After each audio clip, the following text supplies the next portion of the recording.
Friends and colleagues are remembering a longtime local civil rights leader who marched at one time alongside Dr. Martin Luther King Jr. In a story last year, the Reverend Samson Skip Alexander showed us some of the photos he took of Dr. King during their time together. He also took a well-known photo of Dr. King's widow and family at Dr. King's funeral.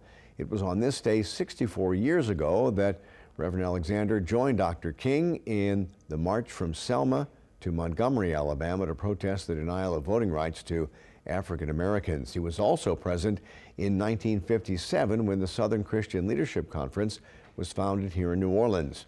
Reverend Alexander died on Sunday. He was 89 years old.